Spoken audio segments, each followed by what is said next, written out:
I asked the local AI model one simple looking question. It sat there thinking for 8 minutes and burned through more than 15,000 tokens. The weird part, this was the smaller model, the one that should feel fast. So I tested it against the bigger model with thinking on and off. I wanted to know when local AI is actually useful and when it quietly wastes your time. The reason I care about this is simple. I want AI that can read private notes, summarize documents, rewrite text, and help with small coding tasks without sending everything to a cloud service. That can save money, it can protect private data, and it feels different when the model is running on your own machine. If every useful answer takes a minute, nobody uses it. Privacy is great, but it has to feel fast enough that you actually come back to it.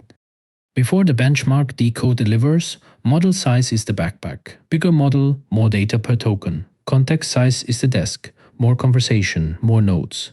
The KV cache is those nodes stored in memory, useful but it costs memory. Flash attention scans the nodes faster.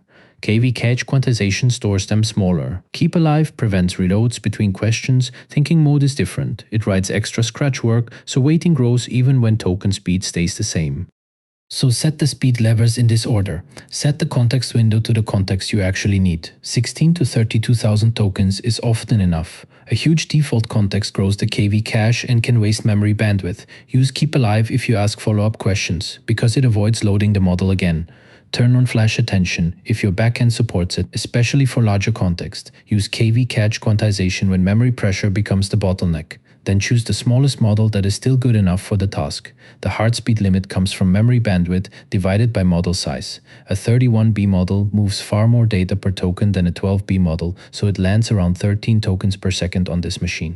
After those settings, the expensive switch is thinking mode. Raw token rate usually stays similar. The generated token count can explode. So the test is simple. Same machine, same prompt, thinking on and thinking off. Compare 3 fields, eval count, eval rate, and total duration. That tells you whether thinking solved a real problem or just made the answer more expensive. The first test was almost stupid. Count from 1 to 30.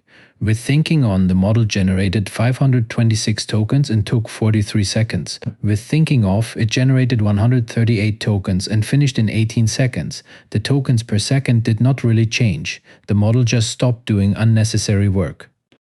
This is where local AI gets counterintuitive. Yes, smaller models can generate words faster. The total weight also depends on how much work the model decides to do. On this machine, the big model lives around 13 tokens per second because a bigger model has to move more data for every word it writes. So the useful question has 2 parts. How fast is the model and how much work did it waste? Then I tried Gemma 412B.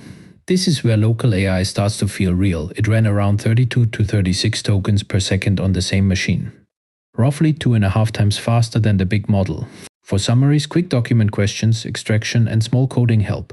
That is the speed where you might actually use it every day. This is the optimistic part. Local AI is becoming useful every day. Smaller is faster. Smaller also has trade-offs. In the tests, 12B often got the final answer right, but on harder multi-step tasks it sometimes took the messy path. A false start, a contradiction. Then is self-correction that matters, because a wrong step in the middle can break your workflow even if the final sentence looks confident. The bigger model was slower and cleaner when consistency mattered. And then there is the trap, exact numbers. This is where trust gets dangerous. For the arithmetic test, both fast modes gave the wrong answer. Thinking mode fixed it at a ridiculous price. 31B took about 2.5 minutes. 12B took more than 8 minutes. So the lesson is simple. Thinking mode is a special tool. For exact arithmetic, hand the job to Python, a calculator or another deterministic tool. So here's the rule that makes local AI useful instead of annoying. For quick private work, use the smaller model with thinking off. For harder reasoning where you care about a clean path, use the bigger model still with thinking off first. Make fast mode your default. Keep thinking mode for exceptions, and for exact math, dates, counts, or anything deterministic, use a tool. Python calculator database, something that gives a real answer, not a confident guess.